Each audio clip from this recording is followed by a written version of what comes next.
Olá pessoal, aqui é a Michele e hoje a gente vai dar uma olhada em como foram feitos os ensaios de expressão e purificação de proteína, nosso caso aqui da nossa beta-glicosidase, e de modo geral vamos ver como isolar uma proteína de interesse.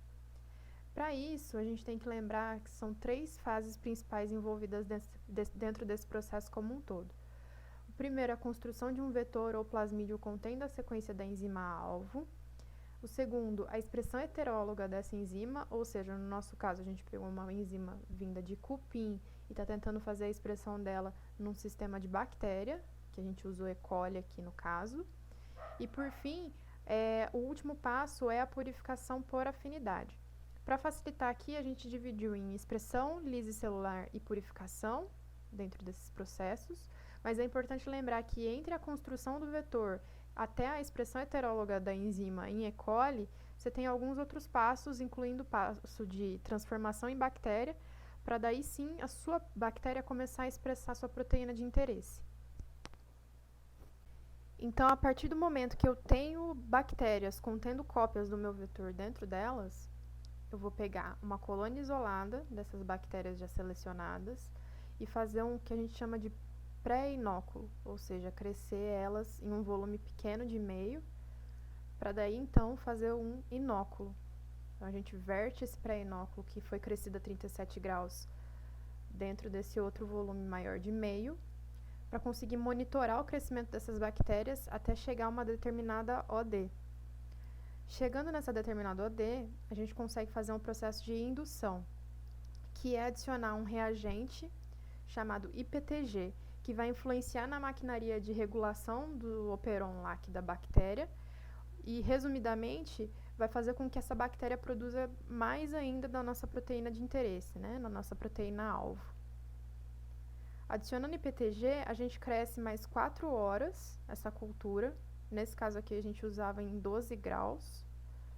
E tendo essa cultura já crescida, a gente consegue centrifugar, né, separar o sobrenadante das bactérias, e isso permite que a gente faça um processo de lise celular. Por quê?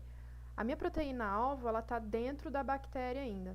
Então, a gente precisa fazer essa primeira etapa de lise química, então usar lisozima, PMSF e DNase para degradar os interferentes ali e para possivelmente auxiliar na digestão dessa parede celular, porque o nosso intuito aqui é a liberação de todo esse conteúdo intracelular, incluindo a nossa proteína. A gente coloca esses componentes e deixa homogeneizando por um tempo. E além dessa lise química, a gente também realiza uma lise celular mecânica, que é usando esse equipamento aqui chamado sonicador.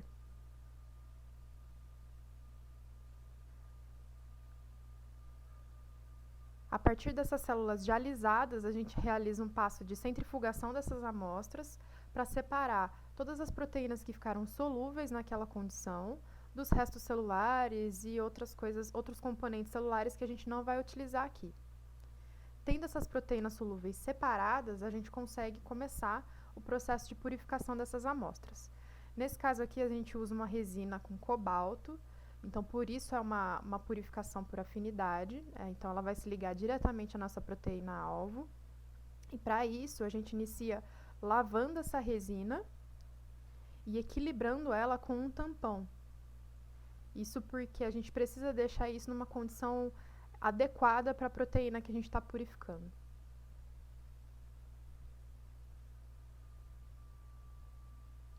Aí a gente coloca a nossa amostra, que são todas as proteínas solúveis que estavam de forma intracelular na bactéria antes, e deixa essas proteínas incubando com a resina por um certo tempo.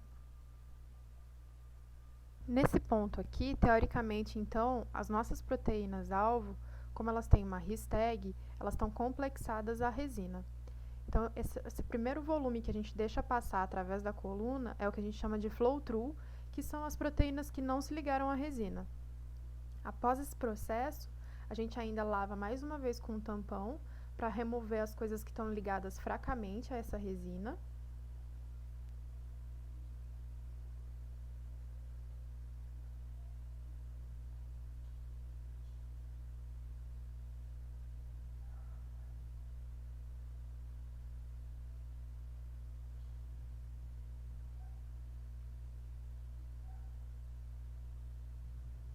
passando esse tampão, a proteína já está pronta para ser eluída. Só que aí, dessa vez, para eluir, a gente usa o que a gente chama de tampão B, ou um tampão que contém imidazol, nesse caso. Imidazol vai fazer com que a nossa proteína-alvo se desacople da resina, né, que ela se desligue da resina.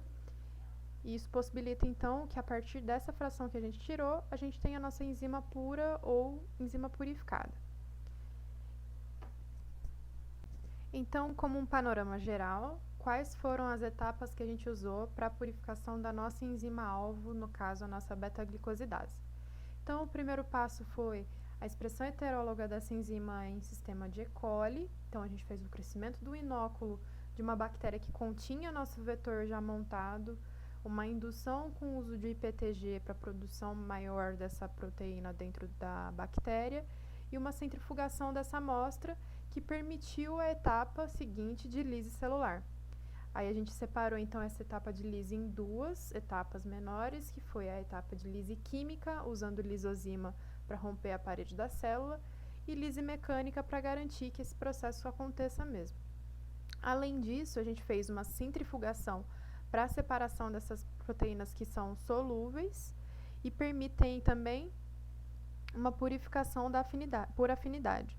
Então, a gente pega essas proteínas que foram solúveis, usa numa resina contendo cobalto, e como a nossa proteína, na hora da montagem do vetor, continha uma RISTAG que tem afinidade por cobalto, a gente consegue separar a nossa enzima-alvo de todas as outras proteínas contidas nessa mistura complexa. E para a eluição, a gente usa imidazol, que consegue desligar a nossa proteína-alvo da resina, liberando apenas ela, e a gente tem uma proteína purificada no final. Então, eu acho que hoje essa era a mensagem da aula. Se vocês tiverem alguma dúvida, a gente fica totalmente à disposição. E a gente se vê na próxima aula prática.